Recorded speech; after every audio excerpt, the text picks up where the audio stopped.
Up and down motion is pretty cool because we need to know less information and we're able to solve for stuff. Oftentimes all we have to do is time something or know a distance and we can find out all sorts of other information. And so it's kind of fun. The things to remember when we're going up and down, especially if you're just going straight down, anytime we're at a high point and we drop something, anytime something either drops or falls, the two things that we need to remember are our v initial in that case is going to be 0, and our acceleration in that case is going to be our negative 9.81 meters per second squared. And again, yes, you do need to have that number memorized. You're going to use it so often that you will have it memorized anyway, but stick that in your head. Make sure that for this first test, it might be a little harder to memorize. So stick it in there. 9 minus 8 is 1, so it's really easy to remember, 9.81. So that's our acceleration. So like say you're on the side of the Grand Canyon and you're up here and I'm trying to take your picture and you decide, oh, I'm going to take one step back because I don't see well, and then and you fall. And we want to know like how long did that take, or we want to know how fast did you splat into the ground underneath it. All we would need to know is something else. So like say we know the distance is 1,001 meters that you fell down. Grand Canyon's pretty deep. So if you fell 1,001 meters, that's going to be our displacement. Since we fell and displacement has to have a direction, that's going to be negative. So negative 1,001 meters is our distance, and we know again our acceleration would be negative 9.81 meters per second squared, and we know our VI is going to be 0 because you just stepped backwards. You weren't jumping up and down, you would just step backwards and started falling. So if I have D and A and VI and I'm looking for how long did it take me to go down there, how long was I screaming, then again we have to say, well, what formula has these in them? And of course the formula has all those in it is going to be D equals AT squared over 2 plus VIT. And since my VI is 0, this part goes away. And if I'm looking for T, the 2 is going to come up here, the A is going to come down there, so this comes down, this comes up. And so I'm going to get the square root of 2D over A equals T.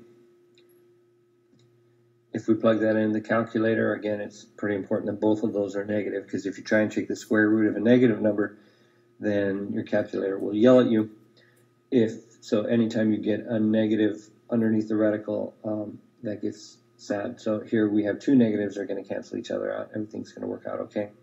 So after plugging that in, we find that you are screaming for 14.3 seconds before you hit the bottom. Well, if we want to know how fast you were going at that point, we can say, well, what is my final velocity? Well, again, final velocity, if I know these three, that would use the equation that we learned today. So the equation that we learned today was Vf squared equals Vi squared plus 2AD.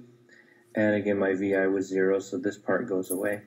And so to find Vf, we're just going to say that's going to be the square root of 2AD. And again, that's just going to be the square root of 2 times A, which is our negative 9.81, times RD, which was negative 1,001.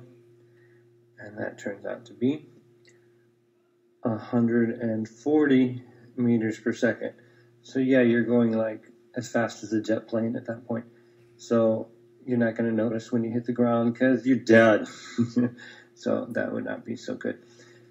So that's how you do up and down stuff. It's pretty easy. Now, sometimes we do stuff where you're going up initially. And if you're going up initially, then we have different stuff happening. So whatever my V initial is here, I'm going to go up only until I stop.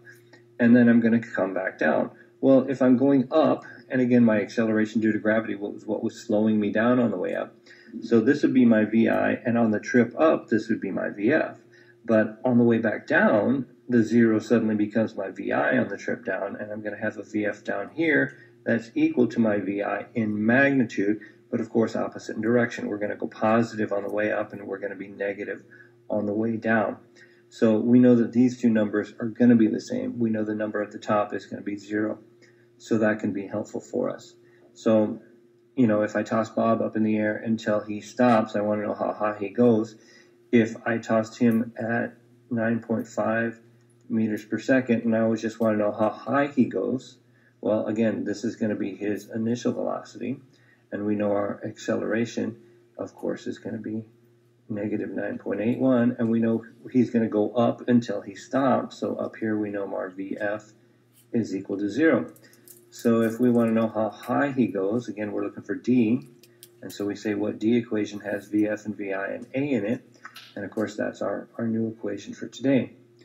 So if we have our VF squared equals VI squared plus 2AD, if I'm looking for D, first I want to get the 2AD by itself.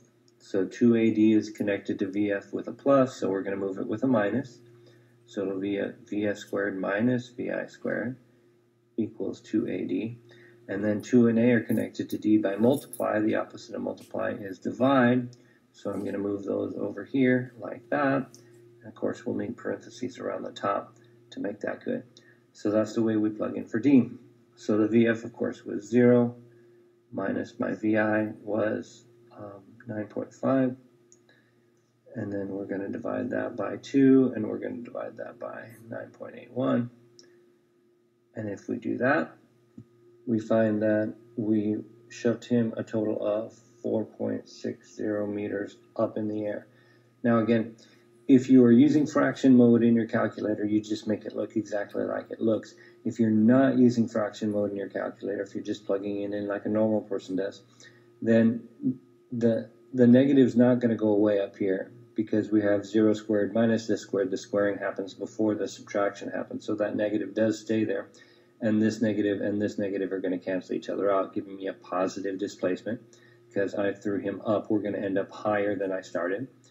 But when we plug this in, I'm going to have to divide by 2, divide by 9.81. There's two things underneath the line. The line means divide, so I'm dividing by both numbers.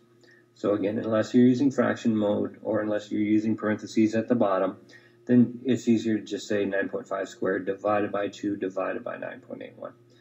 And that's the way we would do that. So that's kind of the way you handle problems that are moving up and down.